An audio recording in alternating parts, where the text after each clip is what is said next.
On the morning of October 9, 1856, below the wrought-iron balconies of the Montgomery Cotton Exchange, a woman was sold for the amount of $412,000 in today's money. The auctioneer's hammer hit the block 23 times before quiet finally took over the crowd, and when the deal was finished, the person who won the bid vomited into a brass spittoon before signing the sale papers with hands that were shaking. No local newspaper wrote about the sale, no record book remains to explain it, and the woman herself did not utter a single word throughout the entire event. She stood on that auction block with her eyes fixed on something only she could see, wearing a look that observers would later call a smile that wasn't quite a smile. It was more like someone watching a trap close exactly when they knew it was supposed to. The price absolutely broke every record in Alabama's history of selling people.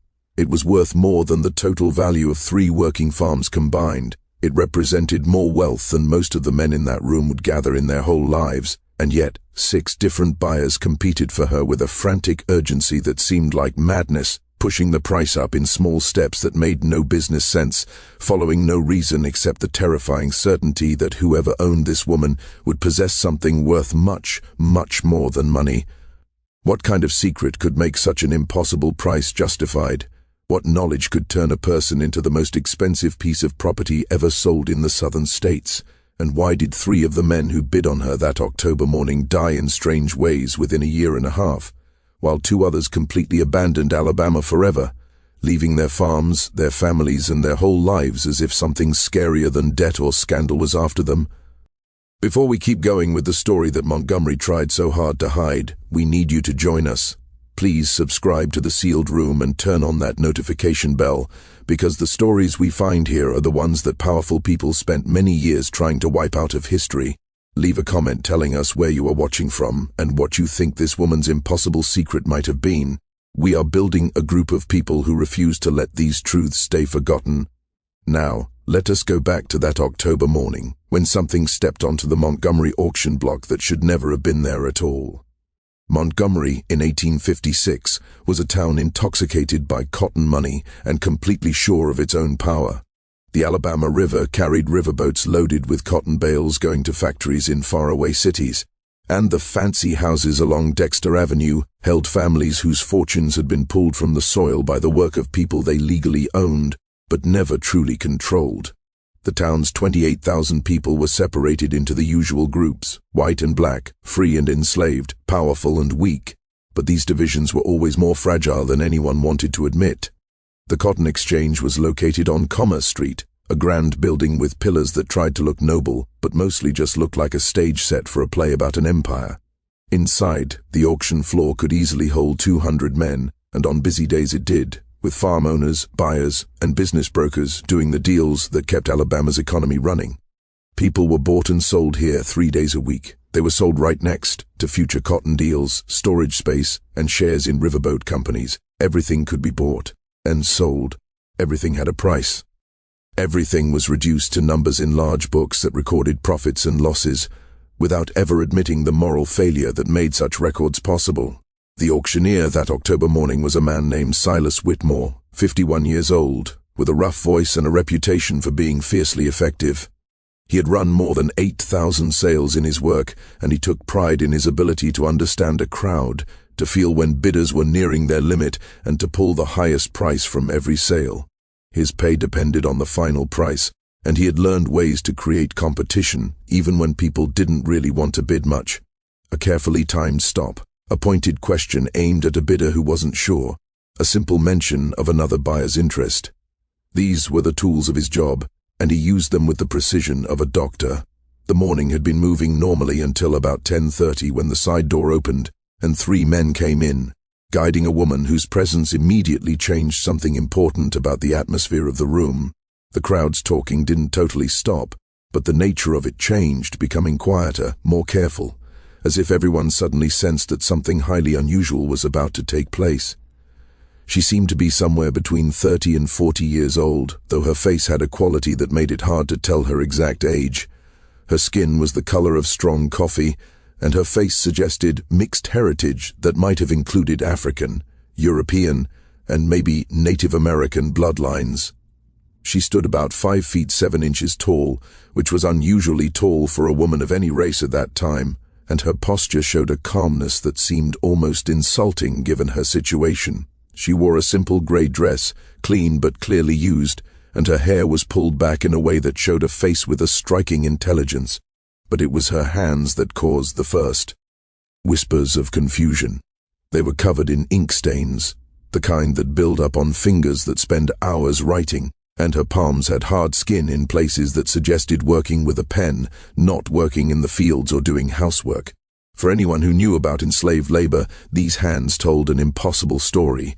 Enslaved people were forbidden by law from learning to read or write in Alabama, and while some owners secretly ignored this rule, they certainly never let their property develop. Deep writing calluses this woman showed.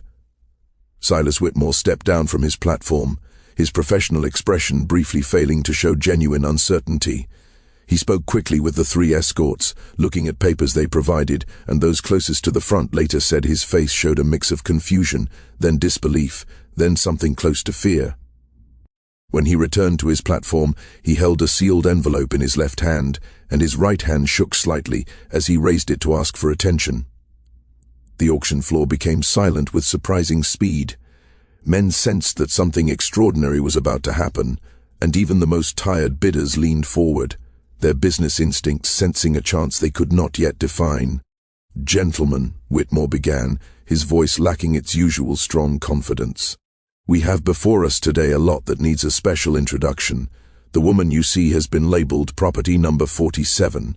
No name is provided, age is guessed to be 35 years, no recorded history of field work, house service, or any normal skilled trade." A voice called out from the middle of the crowd. "Then what is she worth, Whitmore? Why waste our morning?" Whitmore's jaw tightened. The first bid has been set at $8,000. The silence that followed was total. $8,000 was more than most skilled workers, white or black, free or enslaved, could earn in 10 years. It represented the price of a complete blacksmith business, or 2 experienced carriage drivers, or enough field workers to tend 100 acres of cotton. For a single woman with no recorded skills, the number was absurd. But Silas Whitmore did not lower the price. Instead, he did something none of the experienced auction attendees had ever seen before. He broke the seal on the envelope he carried and started reading out loud, his voice becoming quieter with each sentence, as if he hoped that speaking softly might somehow lessen the impact of what he was revealing. The seller provides the following sworn statement, signed before Judge Harrison Mitchell of Montgomery County on October 4th of this year. The property labeled number 47 possesses knowledge of great value to people involved with money deals, property ownership, and matters of personal standing. This knowledge has been proven through demonstration to 5 witnesses, whose identities must remain private for their own safety. The buyer will receive, along with the usual sale papers, a private letter explaining the nature and extent of this knowledge, along with advice for how to use it correctly. The crowd's confusion began to turn into something more intense. Men started shouting questions. What knowledge? What kind of proof? What does the letter say? Whitmore raised his hand for silence, then continued reading, and the words that followed would be whispered about in Montgomery houses for years after, always in voices too low for house workers to hear. The seller states that the property in question has a complete and flawless memory of every document, record book, letter, contract, promise note, deed, will, and financial paper she has ever seen. Her memory works with a precision equal to a photograph. She can recite word for word, page by page, any text she has observed, no matter how complicated or long. She can EP to number calculations, account balances, and transaction details years after first seeing them. This ability has been tested widely and found to be without error or limit. A new quality of silence took over the auction floor, this one heavy with meanings that every man present instantly understood. In an economy built on promises, where huge fortunes rested on paper agreements, where property deeds could be challenged and debts easily forgotten, where wills could be questioned and contracts changed, a person with a perfect memory of financial documents represented a power that went beyond normal business value. Whitmore was not finished reading. The seller further states that during her years of service in various homes and businesses in Montgomery and nearby counties, The property has been present during the writing, checking, and storage of thousands of documents, many of which their creators believed were private or would remain secret. She has observed account books, private letters, financial agreements, and other materials whose contents, if revealed to interested parties, would prove valuable beyond easy calculation. Now the implications were clear, and the auction floor burst into loud noise. Men were shouting, some in anger, some in fear, some with a kind of hungry excitement that suggested they were already figuring out what they could gain from owning this walking file of secrets. Others were moving toward the exits, their faces pale, presumably terrified that their own documents might be among those this woman had memorized. Silas Whitmore waited for the noise to quiet down, then delivered the final and most troubling part of the seller's statement. The property will cooperate completely with her legal owner, providing any information asked for in full and accurate detail. She has been made to understand that her well-being depends entirely on her usefulness and discretion. The seller promises the accuracy of all information she provides and accepts no responsibility for problems arising from her owner's use of such information. The opening bid remains $8,000. Do I hear $8,000? For 10 seconds, no one moved. Then a hand went up in the back of the room belonging to a cotton businessman named James Delacroix, whose businesses spanned 4 counties. $8,000, he said, his voice steady. $9,000 came immediately from another bidder, a merchant banker named Thomas Sheridan, who handled loans for half the farms in the rich Black Belt region. What happened next was unlike any auction Silas Whitmore had ever conducted. The bidding rose with terrifying speed, driven not by business sense, but by fear and a desperate hunger for the power this woman represented. $10,000, $12,000, $15,000. Men who had come to buy field workers found themselves competing for something infinitely more dangerous, a person who contained enough secrets to ruin reputations, bankrupt families, and overturn property claims that had seemed safe for generations. At $18,000, only 5 bidders were left, and the crowd had split into 2 groups, those still competing, their faces showing the strain of risking their entire financial future on a single purchase, and those watching with looks ranging from horror to grim satisfaction, understanding that whoever won this auction would become the most dangerous man in Montgomery, armed with knowledge that could be used as a weapon in 1,000 different ways. $20,000 announced a man whose identity would be debated for years afterward. He stood near the sidewall, his face partly hidden by the brim of a planter's hat, his clothes suggesting wealth, but offering no clues about his specific job or background. His voice held absolute certainty, the tone of someone making a final bid they knew could be beaten. The 4 remaining competitors looked at each other, quickly calculating their credit limits and available cash, and whether any amount of potential blackmail value justified financial ruin. One by one, they lowered their hands, their faces showing relief, mixed with something that might have been disappointment, or might have been terror at what they had nearly bought. Silas Whitmore brought his hammer down. Sold to the gentleman against the wall for $20,000. Please come forward to complete the transaction. The winner moved through the crowd with careful slowness, and as he neared the platform, men stepped aside, creating a gap around him, as if being too close might be hazardous. Up close, he looked to be in his late 40s, with the rough face of someone who spent a lot of time outside, but the soft hands of a man who didn't do physical labor himself. His clothes were expensive, but not overly fancy, the kind of subtle anonymity that rich men sometimes choose when they don't want to be remembered. The transaction took 90 minutes to finalize. Bank drafts had to be verified, ownership documents prepared in 2 copies, witnesses secured for signatures that would make everything legal under Alabama law. During this entire process, the woman designated property number 47 stood perfectly still on the auction floor, her expression never changing, her eyes still fixed on that unseen point beyond the gathered crowd. Several men tried to speak to her, asking questions about what documents she might have seen, what families she had worked for, what secrets she might possess. She never answered, never even acknowledged their presence, keeping a silence so complete it seemed almost unnatural. When all the paperwork was done, the buyer produced a key and unlocked the iron cuffs holding her wrists. The metal fell away, leaving red marks on her skin that she did not, bother to rub." He handed her a folded shawl, which she draped over her shoulders with movements that suggested long practice, then pointed toward the side door. She walked next to him without hesitation, her posture unchanged, and together they vanished into the October morning, leaving behind a crowd that would argue for hours about what they had just witnessed and what it might mean. 3 days later, questions began circulating through Montgomery's business district. Men wanted to know the buyer's identity, where he had taken his purchase, and what he planned to do with knowledge that could potentially destroy half the important families in Alabama. The bank that had checked his drafts only confirmed that the money was legitimate, drawn on an account registered to a timber company operating in the northern part of the state. The company's listed address corresponded to a sawmill that had been closed for 2 years. The name on the account, Marcus Webb, did not appear on any tax lists, property deeds, or business registrations anywhere in Alabama. The 5 witnesses mentioned in the seller's statement could not be found, though courthouse records confirmed that Judge Harrison Mitchell had indeed officially stamped a document on October 4th. When a lawyer tried to look at this document, he discovered it had been sealed by a court order, unreachable without a judicial command that no judge seemed willing to issue. The seller's identity remained equally mysterious. The 3 men who had brought the woman to the auction disappeared immediately afterward and were never identified.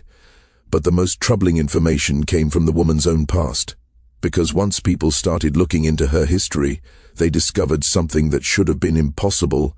Over the next few weeks, small parts of her story surfaced from sources who insisted on staying anonymous. EA. Piece added to a picture that grew more troubling with every detail. Her name, according to those who had known her before the auction, was Delilah, though whether this was her birth name or one given by owners remained unclear. She had belonged to at least 7 different households during her life, passed from owner to owner through sales, inheritances, and debt payments, a common enough pattern for enslaved people whose existence was treated as transferable property.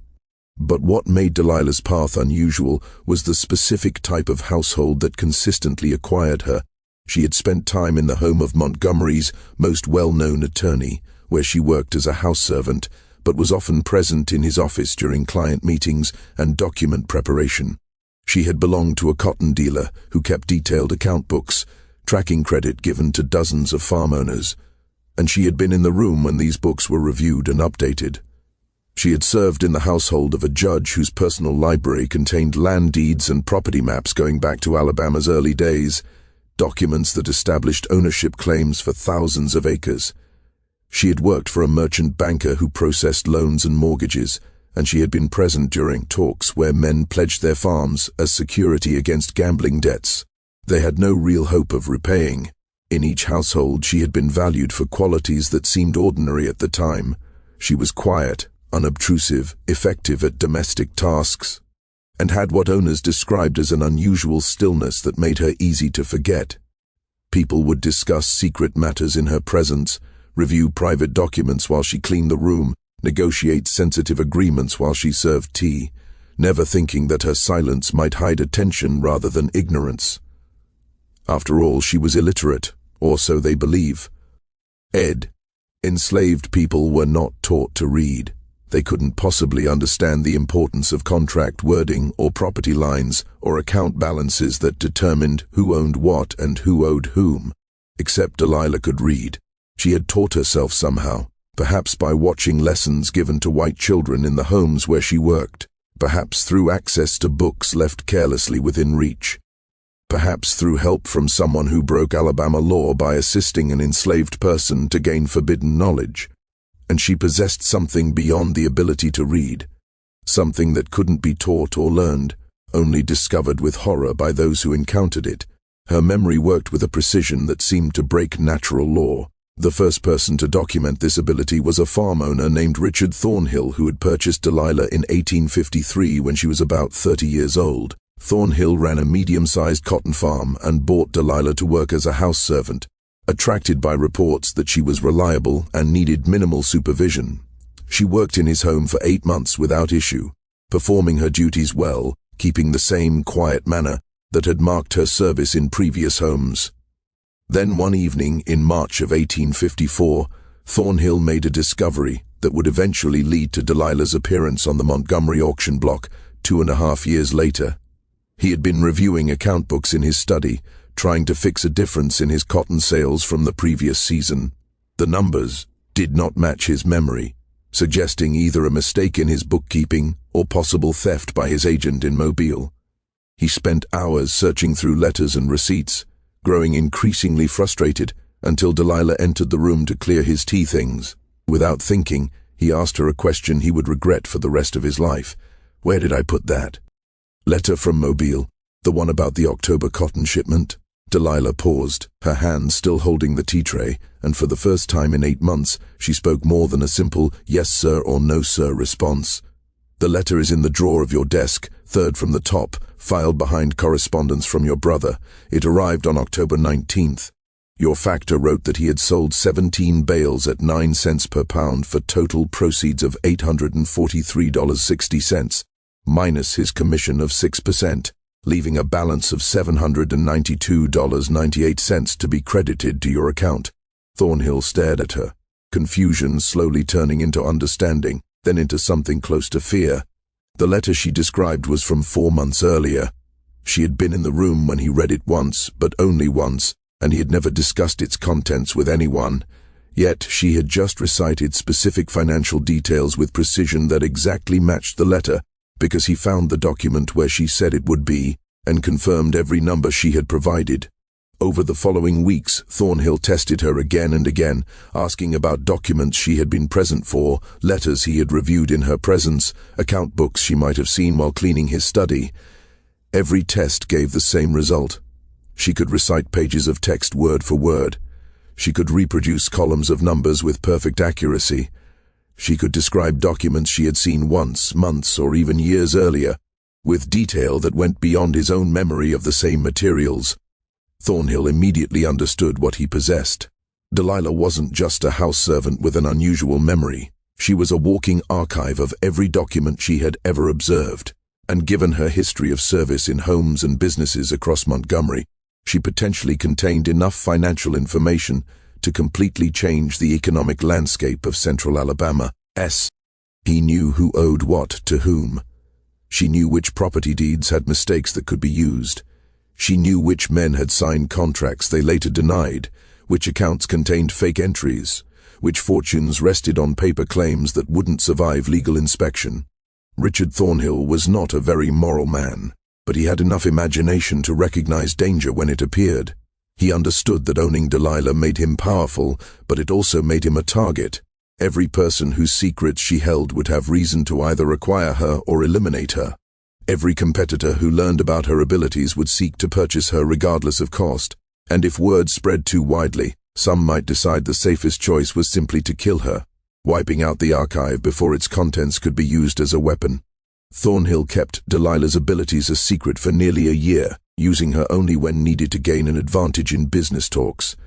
When he needed to recall specific contract terms during a disagreement, he would consult her privately, then present the information as if it came from his own memory or papers he had reviewed. When questions arose about property lines, he would have Delilah describe survey records she had seen years earlier, giving him an edge in settlement talks. He made a considerable amount of money through these consultations, enough to greatly expand his farm holdings. But Thornhill also began drinking more, sleeping less soundly, and acting paranoid about visitors to his property. He started keeping Delilah locked in a storage room when guests came to the farm, afraid that someone might recognize her value if they observed her too closely. He fired 3 farm managers in 6 months, convinced they were spying on him or planning to steal his property. His wife began complaining to relatives that Richard was becoming unstable, obsessed with some secret he refused to explain. In August of 1855, Thornhill made the decision that would seal his fate. He took Delilah to Montgomery and approached several prominent men with a proposal. He would rent them access to her memory for significant fees, allowing them to consult her about documents and records relevant to their business interests. He believed this arrangement would spread the risk, making him less of a target while still profiting from what he owned. The proposal had the opposite effect.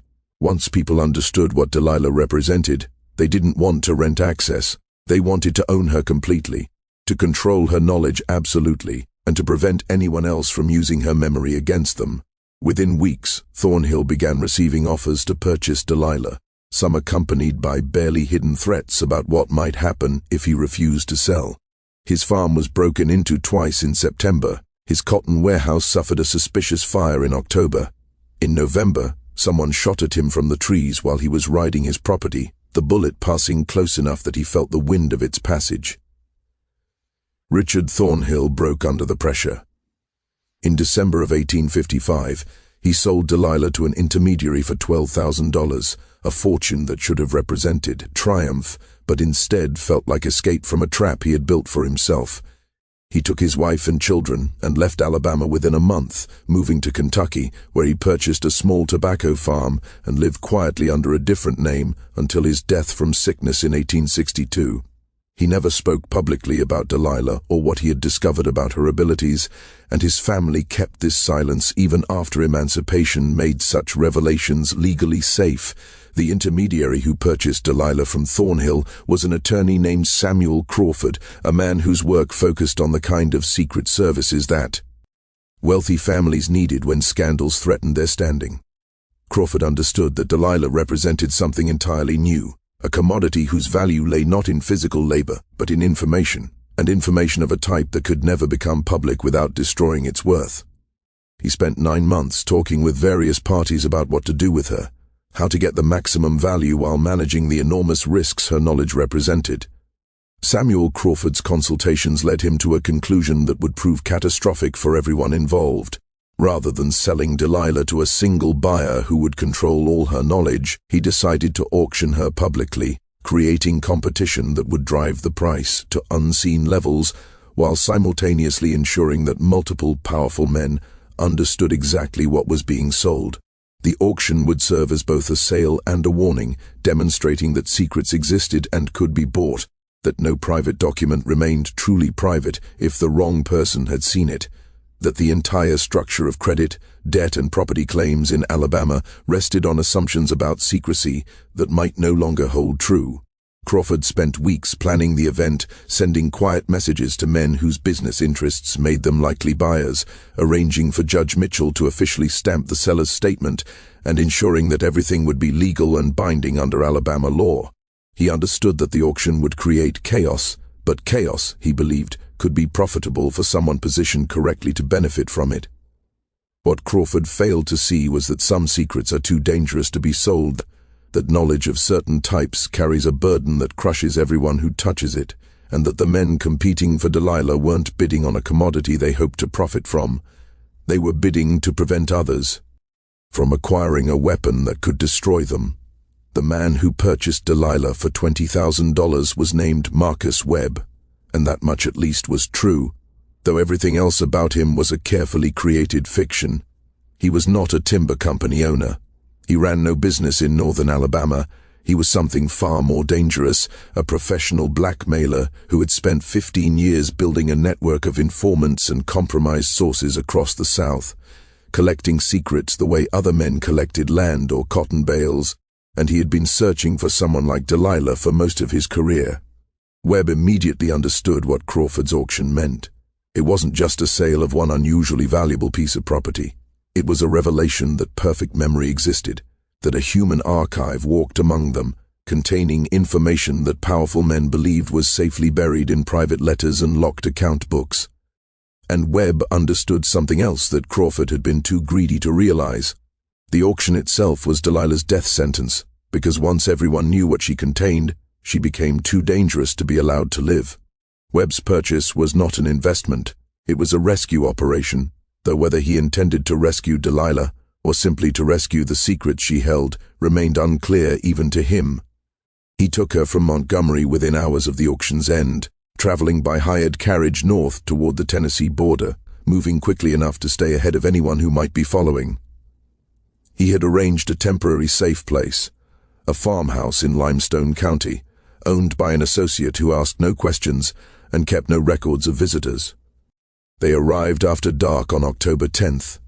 Webb had said almost nothing during the trip, and Delilah had kept her characteristic silence, sitting across from him in the carriage with that same unsettling calmness she had shown on the auction block. But once they were inside the farmhouse with lamps lit and the door secured, Webb finally spoke to her directly, talking to her as a person rather than property for the first time since the transaction had been completed. "You understand what's about to happen," he said. It wasn't a question. Delilah looked at him with eyes that held no fear, no hope, no emotion he could identify. She nodded once. "The men who bid against me won't accept this outcome," Webb continued. "Some of them carry secrets you've memorized, and they can't allow you to exist as someone else's property. They'll come for you. Some will offer money, some will offer threats, some will simply try to kill you and anyone protecting you. You've become the most dangerous person in Alabama." Delilah spoke for the first time since the auction. Her voice was quiet but perfectly clear. "I've always been the most dangerous person in Alabama. They just didn't know it."